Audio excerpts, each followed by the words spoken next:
Good morning, everyone. Tuesday, the 13th of April. I was struck in the readings of the Psalms, there were three of them this morning in morning prayer, Psalms 52, Psalm 53, and Psalm 54.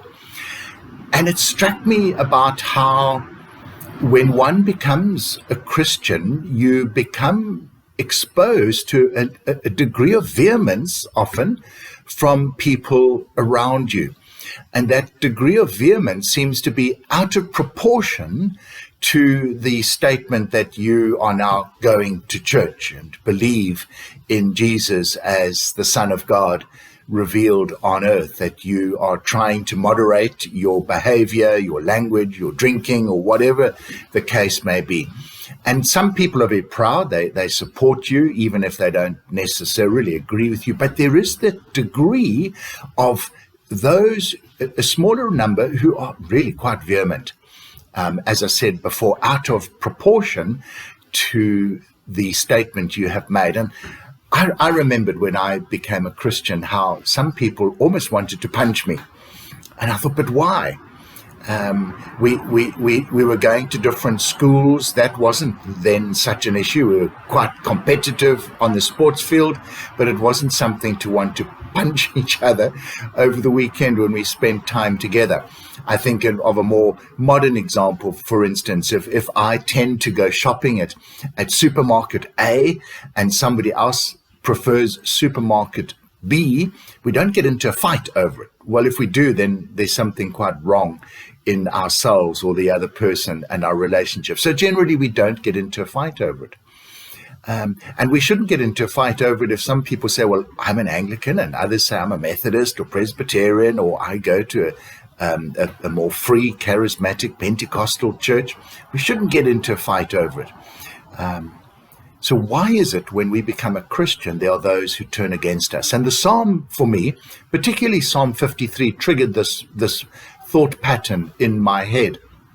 There is this reaction. And I often think the reaction is on a spiritual level, that somehow those who do not know Christ are being led, well, they're not being led by Christ.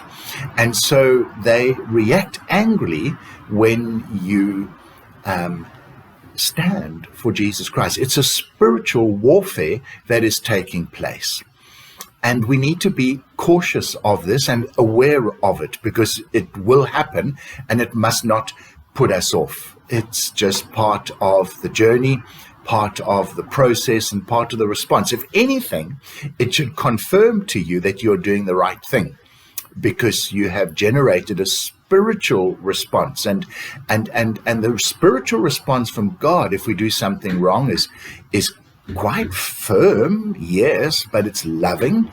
And as a bit of a contradiction, almost gentle. God doesn't come and whack you or punch you or stand up and shout at you and accuse you of things. He tries to convict you, sometimes with logical, sane, but a gentle argument, firmly presented.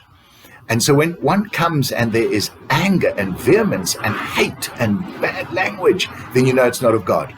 And so when you commit to follow the Lord Jesus Christ and you get that very negative response, then you know it's not of God. It must be of Satan, or just of the world reacting on a spiritual level to the decision you have made. So folks, persevere. I've been challenging and exhorting us to make that commitment and a recommitment and to deepen our commitment with the Lord Jesus. Do not be put off by the vehemence and the level of that vehemence that some might offer to you. It's, if anything, it's proof that you are following the truth, the way, the truth, and the life. Folks, have a wonderful day. I won't chat to you tomorrow. I'm actually away for a week, so I'll only chat to you again next week sometime, probably on Thursday. Folks, have a wonderful day. God bless.